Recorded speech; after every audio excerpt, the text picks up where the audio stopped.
नमस्कार साथियों, मैं रमेश सिंह चंदेल अधिवक्ता। अब मैं आज एक खेल के बारे में बताऊंगा जिसका जो समाज में फल रहा है, फुला रहा है, और उसका नाम है पॉक्सो। जी हाँ, पॉक्सो का खेल, पॉक्सो मुकदमा का खेल एक ऐसा एक्ट जिसके चंगुल में अगर फंस जाते हैं तो फिर निकलना मुश्किल है। बच्चा है तो उसका बचपना ख़त्म, जवान है तो उसकी जवानी ख़त्म, अगर वृद्ध है तो फिर मृत्यु के सैया तक पहुंचने के बाद ही ये जेल से बेल है, और समझिए कि एक तरह से तबाही ही तबाही है। उसका नाम है POCSO, protection of children from sexual offences, यौन अपराधों से बच्चों का संरक्षण अधिनियम पॉक्सो। इस एक्ट का खेल जो समाज के दलालों ने इस खूबसूरत एक्ट, जो हमारे फूल जैसे बच्चों को, इस एक्ट से हम अपने समाज के फूल जैसे बच्चों को बचाते आ रहे हैं, बचाएंगे। अब दलाल इस एक्ट पर भी नज़र बना कर रखा है और इस एक्ट का इस तरह से दुरुपयोग कर रहा है कि हमारे वैसे बच्चे जो सही में इस यौन अपराध से का शिकार हैं, वैसे अपराधी भी बच जाएंगे। निर्दोष फंसता है तो क्या होता है? निर्दोष फंसता है तो निर्दोष का जीवन तो खराब होता ही है, उसका मेहनत से कमाया गया धन तो खराब होता ही है, माता पिता का प्रतिष्ठा तो जाता ही है, समाज में जगह हंसाई होता है तो वो जाता ही है। लेकिन साथ साथ इस सब से बड़ा जो गलती होती है वो यह होता है कि उन लोगों को आश्रय मिल जाता है, उन लोगों को सह मिल जाता है जो सही मायने में इस अपराध के गुनहगार हैं। हमारा एक भूल, हमारा एक अनदेखापन, हमारा कुछ क्षण का क्रोध निर्दोष का जीवन ले सकता है और गुनहगार को बचा सकता है। तो गुनहगार ना बचे और निर्दोष बच जाए, गुनहगार को सजा मिले और निर्दोष बच जाए, उसके लिए इस वीडियो को पूरा देखें। अब मैं सीधे सीधे आता हूँ अपनी बातों पर। हुआ क्या कि एक लड़का एक लड़की प्रेम किया, प्रेम में दोनों मिले, मिलने के बाद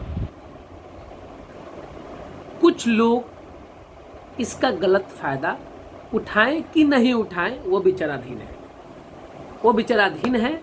लेकिन जो लोग फंसे हैं, अगर लड़की की माने तो वो किसी को पहचानती भी नहीं है। अब कुछ दलाल लग जाते हैं समाज के, और दलाल को मोटा रकम कमाने का जगह मिल जाता है। जगह कौन देता है? जगह गार्जियन देता है, पीड़ित गार्जियन देता है, पीड़ित पक्षकार देता है, जो गरीबी से जूझ रहा होता है, बाहर कमाता है, मेहनत मजदूरी करता है। अब उस जो पीड़ित परिवार है उसको दलाल पकड़ लेता है और मोटा रकम दिलवाने के नाम पर मुकदमा का खेल खेलता है, और सबसे पहले पीड़ित पक्षकार ही इसका शिकार बन जाते हैं, दलालों का शिकार बन जाते हैं। अब पीड़ित पक्षकार कैसे फंस जाते हैं? नंबर 1, समाज में उनका प्रतिष्ठा गया, उनकी बच्ची का प्रतिष्ठा गया। माफ़ कीजिएगा, जो सही में पीड़ित हैं वो प्रतिष्ठा ना देखें, जो सही में जिनके साथ ये अपराध हुआ है उनका प्रतिष्ठा नहीं जाता है, वे मुजरिम को सजा दिलवाए, अंत तक लड़े, और सलाखों मुजरिम सही में घटना करने वाले पॉक्सो के सही गुनहगार कभी ना बचे।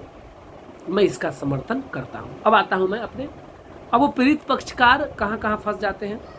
सबसे पहले तो उससे प्राथमिकी करवाने के नाम पर मोटा रकम लिया जाता है दलालों के द्वारा, प्राथमिकी हो जाता है। फिर अक्यूज्ड गिरफ्तार हो, इसके लिए मोटा रकम लिया जाता है। अक्यूज्ड गिरफ्तार हो जाते हैं। माफ़ कीजिएगा, पैसा से गिरफ्तारी नहीं होती है। पॉक्सो एक ऐसा एक्ट है जो FIR होते ही गिरफ्तारी होती है। हीनियस क्राइम है, बड़ा अपराध है, जघन्य अपराध है। इसमें पुलिस को गिरफ्तार करने के लिए वारंट की जरूरत नहीं होती है, प्राथमिकी के साथ ही अक्यूज्ड की गिरफ्तारी हो जाती है। लेकिन दलाल जो है वो गिरफ्तारी के नाम पर भी पीड़ित पक्षकार से पैसा ले लेता है। अब मुकदमा को कड़ा करने के नाम पर पीड़ित पक्षकार से पैसे लिए जाते हैं। सही में जो व्यक्ति गुनहगार है, मेरे हिसाब से वह गुनहगार है ही नहीं, क्योंकि उसने पॉक्सो एक्ट जैसा गुनाह नहीं किया, पॉक्सो एक्ट जैसा गुनाह नहीं किया। अब दुर्भाग्य है कि प्रेम किया और लड़की का उम्र कम हुआ और वह पॉक्सो एक्ट का खेल लोग बना दिया, लोग क्या दलाल बना दिया। तो खैर वह पॉक्सो का गुनहगार इसलिए नहीं है मेरे हिसाब से, क्योंकि वह पॉक्सो एक्ट जैसा, पॉक्सो एक्ट का कोरम पूरा नहीं किया है, लोग पूरा करवा दिया। अब लोग फंस जाते हैं उस एक्ट में। दलालों के कहने पर कुछ निर्दोष लोगों को भी फंसाया जाता है, निर्दोष लोगों को भी फंसाया जाता है, इसलिए कि उससे मोटा रकम, मोटा धन कमाया जा सके। अब कुछ केसेस, थोड़ा सा हट जाता हूँ इस लाइन से, कुछ केसेस ऐसे हैं जिसमें निर्दोष लोगों को दलाल या समाज के कुछ ऐसे लोग इसलिए भी फंसा देते हैं क्योंकि कहीं न कहीं से फंसने वाले, जो निर्दोष फंसते हैं, उसके परिवार से फंसाने वाला जो दलाल होता है अथवा या पक्षकार से अलग, पीड़ित पक्षकार के अलग के लोग होते हैं, जिसका असर, जिसका प्रभाव पीड़ित पक्षकार पर होता है, वो इसलिए फंसा देते हैं ताकि कहीं न कहीं से वो दुश्मनी साधने का प्रयत्न करते हैं। ऐसे भी कुछ लोग फंसे हैं। अब आइए मैं अपना अब कुछ निर्दोष लोग भी फंस जाते हैं। अब पीड़ित पक्षकार से फिर मोटा धन लिया जाता है, इंजुरी सही हो जाए इसके नाम पर। उसके बाद धन लिया जाता है पीड़ित पक्षकार से कि मुकदमा में जो धारा लगा है वो हटे नहीं। किस प्रकार से? चार्जशीट तक, माने आरोप पत्र समर्पित होने तक दलाल जो है, समाज के दलाल, जिनको सिर्फ इसका मतलब, इससे मतलब है, वह पीड़ित पक्षकार से मोटा रकम 4-5 लाख रुपया आराम से ले लेता है, कमा लेता है। निर्दोष जेल में है, जो दोषी है लेकिन वह दोषी नहीं, वो भी निर्दोष है। मैं कैसे कह सकता हूँ, आप बने रहे इस वीडियो पर, वो भी मैं बताऊंगा कि कैसे मैं कह सकता हूँ कि वो निर्दोष है। अब हुआ क्या, चार्जशीट हो गई, आरोप गठन हो गया, समय आ गया गवाही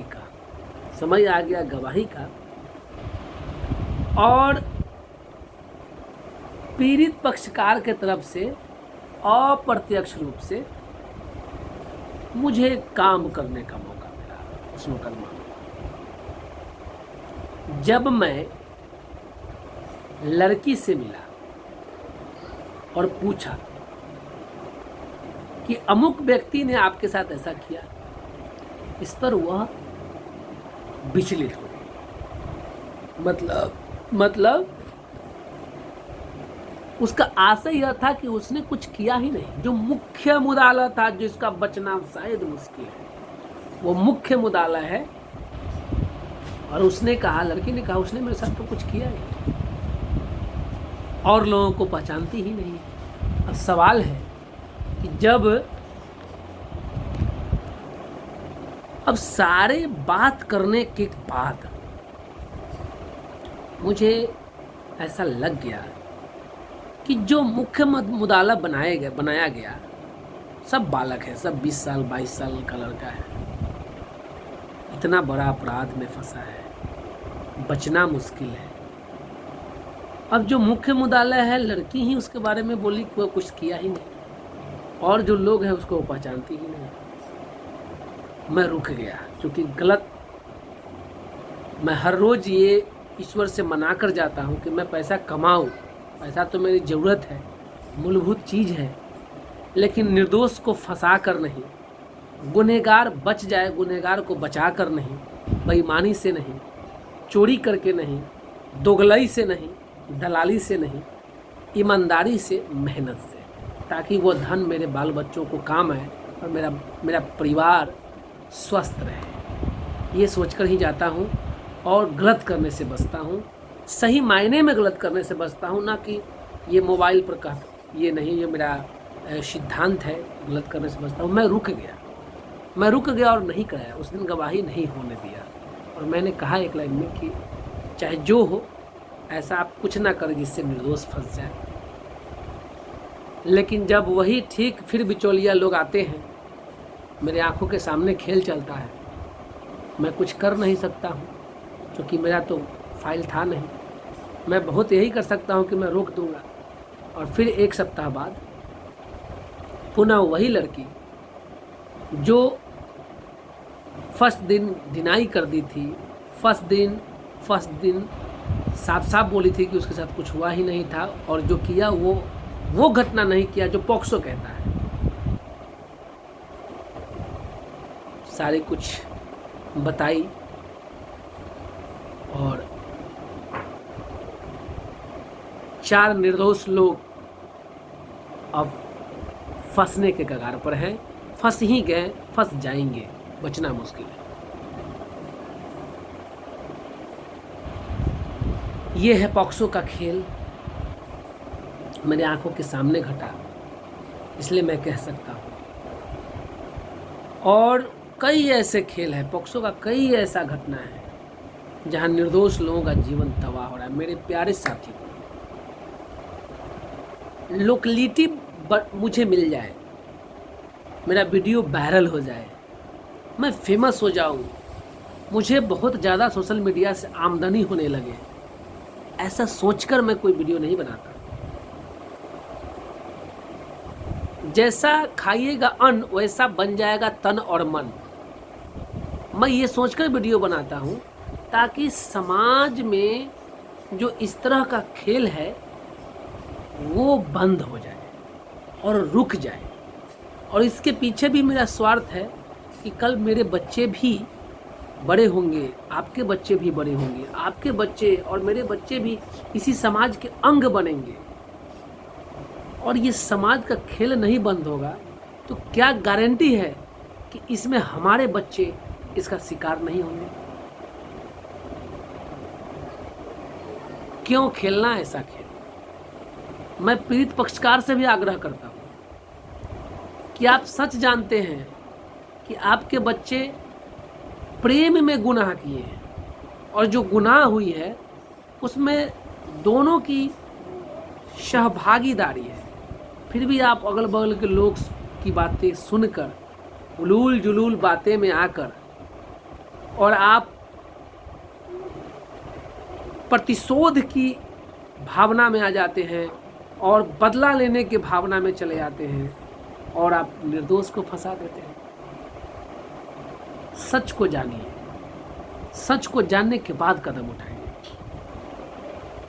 सच जान लीजिए कि ऐसा कोई गुनाह पॉक्सो जैसा नहीं हुआ है, फिर क्यों आना, क्यों लोगों के बातों में आना, क्यों निर्दोष को फंसाना और क्यों इस खूबसूरत एक्ट की खूबसूरती को ख़त्म कर देना।